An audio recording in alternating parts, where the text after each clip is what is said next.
touchdown. Caught in the corner of the end zone. It's a touchdown. Goal line, diving in, touchdown. The Cowboys powerless. Romo throws it over the middle. The pass is intercepted. Tony Romo give it to Tony Romo, take it away. Lacey diving over the top, touchdown Packers. Romo's going to throw, caught for a first down. Romo coming up limping again. And Romo's hurt. Warm up Kyle Orton.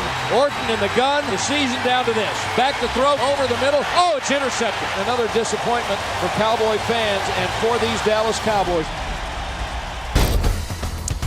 Here's what Cowboy Hall of Famer Troy Aikman had to say recently to the Dallas Morning News. I think with winning organizations, there are processes that are in place, and there is a way to do things, a philosophy, a belief that you have that everything is built around that.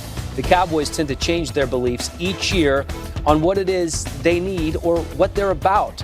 I find it to be somewhat unusual for a club that has been owned by the same owner for however long that has been. A perfect topic for the roundtable. So Troy Aikman saying that the Cowboys lack a philosophy. I think they've lacked an identity for quite some time. What do you guys think the identity of this team should be? Because certainly, Heath, they've had a lot of talent for a long, long time on both sides of the ball. I think I need Jamie to go first just so I can digest this question. I mean, I think when you listen to what Troy said, it's almost like, most companies, they start with a mission statement, right. And then everything they do builds off that mission statement. I feel where you're going with this. I feel And so my question is, you're talking about identity. We could label it a whole bunch of different things, but the truth is, I don't think there's clear-cut direction. I mean, so you look at just this offseason alone, now you've brought in a third offensive coordinator to what was already somewhat of a mess. And I think, as Troy so eloquently stated, it's been owned by the same owner for so long, it has to go back to the top. And so you look at Jason Garrett, he was groomed to be this head coach, and yet now we're on going into his fourth season of full-time duty, and nothing's changed. It's still the debacle that's been the Dallas Cowboys, all the talent in the world. You look at the defensive side of the ball, they were a disastrous mess this year, but yet nothing's changed. And so we know who makes all the decisions inside that organization. So I'm left only able to point a finger at one person. Okay.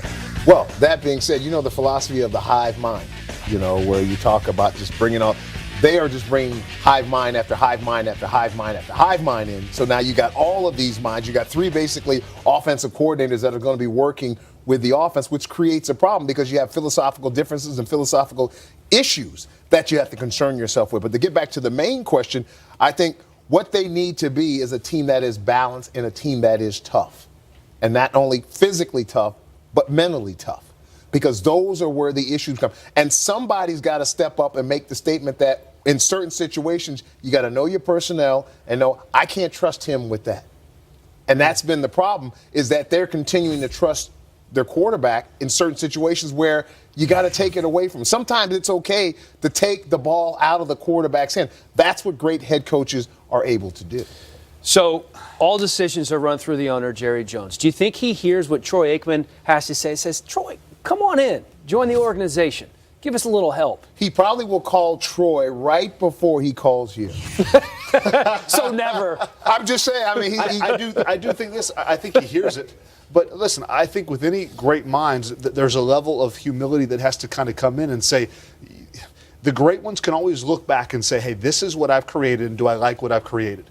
And I think comes a time where you got to look back and say, this was so dominant in the 90s. What were we doing right? Because this game of football hasn't changed. It's still the same mental and physical toughness that wins you championships. And something is lacking in this organization. Call it structure, call it players, whatever you want. It's their job to figure it out because they've become the laughing stock. This was America's team. It's not America's team anymore. All right, let's talk about it.